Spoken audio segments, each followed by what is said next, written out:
Hello students, today I am going to explain the chapter first, the teeny teacher, and it is your supplementaries chapter first, and I am going to explain the question answer of this chapter. So let us see. First question, question number 1, it is an optional question. The story of an aunt's life sounds almost untrue. The italicized phrase means, तो story जो है वो aunt की life की यानी चीटी के जीवन की वो जो है ज़्यादातर सुनने में रियल नहीं लगती है मीन्स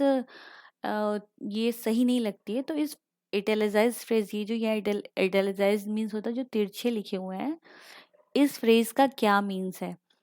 तो इसका करेक्ट ऑप्शन होगा आपका option number 2 to remarkable to be untrue to be true sorry okay next question question number 2 complete the following sentence यहाँ पे आपको सेंटेंस दिए होंगे उनको आपको कंप्लीट करना है तो फर्स्ट सेंटेंस में आपको इतना मिलेगा an ant is the smallest आपको फिल करना होगा the commonest but the wisest insect in the world second we know a number of fact about an ant's life because we kept an an aunt as pet watch their behavior closely ये आपका रहेगा sentence को complete करने के लिए तो जितने भी अंडरलाइन सेंटेंस यहाँ पे वर्ड्स दिख रहे हैं वो सारे आपको खुद को फिल करने हैं तो ये आपके आंसर्स हैं चलिए नेक्स्ट क्वेश्चन देख लेते हैं कॉम्प्रिहेंशन चेक 2 वो तो था आपका कॉम्प्रिहेंशन चेक फर्स्ट ये है कॉम्प्रिहेंशन चेक 2 इसके क्वेश्चंस देख लीजिए question number 1 how long does it take for a grub to become a complete ant means how many weeks a grub take to become a complete ant means कि जो aunt है वो grub जो कि पहली process होती है aunt बनने के लिए जो दुनिया में आती है आंट तो एक ग्रब के रूप में आती है तो वो कितना टाइम लेती है एक कंप्लीट आंट बनने में तो इसका आंसर होगा a grub takes 6 weeks to become an complete ant मतलब 6 हफ्तों का समय लगता है एक परफेक्ट आंट बनने के लिए तो 6 week is your answer. Second question. Why do the worker ant carry the grubs about? क्यों वर्कर्स आंट जो वर्कर आंट होते हैं जिनको अलॉट होता है वर्क करना कि वो छोटे बच्चों की चींटियों के जो लिटिल वंस होते हैं उनकी देख रेख करेंगे उनको एयरिंग सनसाइन और एक्स्ट्रा एक्टिविटीज़ करवाएंगे तो उसी तरीके से बताया गया है क्वेश्चन में पूछा गया आपसे कि क्यों वर्कर आंट ले जाते हैं ग्रब्स को यानी जो चींटियों के छोटे अंडे होते हैं जो अंडे नुमा जिसमें से बच्चे भी बाहर आने होते हैं तो उन्हें क्यों ले जाते हैं क्या क्या ले करने के लिए ले जाते हैं तो आंसर होगा workers feed and clean them worker ant जो होते हैं वो उन्हें भोजन कराते हैं एंड क्लीन मीन्स होता है उन्हें साफ सुथरा रखते हैं and also carry them about daily for airing और उन्हें लेकर जाते हैं रेगुलरली फॉर एयरिंग शुद्ध हवा दिलाने के लिए मीन्स फ्रेश एयर के लिए एक्सरसाइज के लिए एंड सनसाइंस के लिए मतलब धूप दिखाने के लिए तो ये तो था आपका answer number 2 next question and answer देख लेते हैं question number 3 what jobs are new ants trained for कौन कौन सी जॉब्स के लिए नई आंट जो होती हैं जो अभी अभी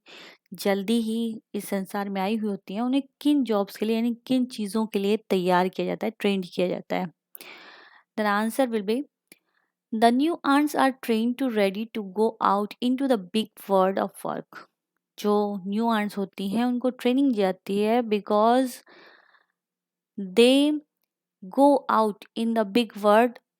and they can learn how to survive in the big world कि वो किस प्रकार से इस बड़े संसार में सरवाइव करेंगे और यहाँ पे जीवन जिएंगे तो उसके लिए उन्हें काम करना भी आना चाहिए तो वो सीखें काम को और ट्रेनिंग लें पूरी तरीके से वर्क की ताकि वो इस संसार में जा कर के बाहर निकल कर के काम करना सीखें और एक खुद पर मतलब सेल्फ डिपेंडेंट मतलब किसी और पे डिपेंडेंट ना हो इंडिपेंडेंट हो वो लोग और खुद जो है अपना काम कर सके क्वेश्चन नंबर 4 देख लेते हैं name some other creatures that live in anthills. कुछ अन्य जानवरों के नाम बताइए। क्रिएचर्स मीन्स होता है लिविंग थिंग्स, जो जीव होते हैं, जो एनिमल्स होते हैं, चाहे वो फॉर्म्स हो, इंसेक्ट्स हो या other things, we called it creatures. तो वो लोग कोई कुछ ऐसे क्रिएचर बताइए जो कि चींटी नहीं होते हैं, उसके बावजूद भी वो एंथल्स में रहते हैं। Anthills means living place of ant, means home या नेस्ट को चींटियों के एंथल्स कहते हैं। Some other creatures, beetles beetles, lesser breeds of ants and the green fly live in anthus। Beetles यानी ये एक डंक मारने वाले छोटे कीड़े होते हैं, और लेजर ब्रीड्स मतलब जो बहुत कम पाए जाने वाली कैटेगरीज होती हैं या नस्ल होती हैं चींटियों की, ऐसी चींटियाँ। और ग्रीन फ्लाई ये काऊ आंट होती है, ये भी इनके एंथस यानी चींटियों के बिल में यानी उसमें रहने की जगह पे पाए जाते हैं। चैप्टर में मैंने बताया था कि वो इन्हें क्यों रखते हैं और उनका क्या यूज़ होता है। अब नेक्स्ट क्वेश्चन देख लेते हैं। Question number 5, it is the last question of this chapter.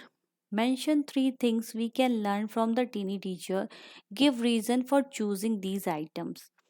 Means यहाँ पे पूछा गया है कि 3 चीज़ों को बताइए जो कि हमें सीखना चाहिए उस छोटे से जीव यानी छोटी सी टीनी टीचर से। इसके लिए आपको कुछ रीजंस देने होंगे कि क्यों आपने उसे चूज़ किया इन तीनों चीज़ों को। तो चलिए देख लेते हैं। आंसर देखिए, answer number 5, 3 things we can learn from the tiny teacher. 3 चीज़ें हैं जो हम सीख सकते हैं उस छोटी सी टीचर से यानी चींटी से। आर हार्ड वर्क्स, कौन कौन सी चीज़ें हैं? सबसे पहली हार्ड वर्क है यानी कठिन परिश्रम। सेंस ऑफ ड्यूटी, अपने काम को निभाने की बिल्कुल डिवोटी होकर के किसी चीज़ को निभाना, उस मतलब अपनी ड्यूटी का, अपने कर्तव्यों का एहसास होना। डिसिप्लिन्स, अनुशासन होना। और क्लीनलीनेस यानी साफ सफाई, अपने आसपास अपने माहौल में रखना। ये सारी चीज़ें एक इंसान के अंदर होनी चाहिए जो कि हम उस छोटे से जीव यानी चींटी से सीख सकते हैं। आई मैंशन इट बिकॉज, मैंने मेंशन किया है इन सारी चीज़ों को क्योंकि if a person follow these thing, अगर कोई इंसान इन सारी चीज़ों को अपनी लाइफ में उतारे, देखे, तो he can be become a perfect man, तो वो निश्चित रूप से एक अच्छा और परफेक्ट पर्सन बन सकता है। तो ये तो थे पांचों क्वेश्चंस, और पांचों क्वेश्चंस में कहीं भी कोई प्रॉब्लम हो या कुछ चीज़ आपको ना समझ में आई हो तो प्लीज़ इनबॉक्स में मुझे कमेंट करके ज़रूर बताइए। और क्वेश्चंस अगर पूरे आपको समझ में आ गए हों इजीली, तो प्लीज़ वीडियो को लाइक कीजिए और सब्सक्राइब कीजिए चैनल को, ताकि और चैप्टर जो भी रिलेटेड मैं डालूँ वो इजीली आप तक पहुंच सकें। और आप मुझे टेलीग्राम पे भी फॉलो कर सकते हैं। And thanks for watching this.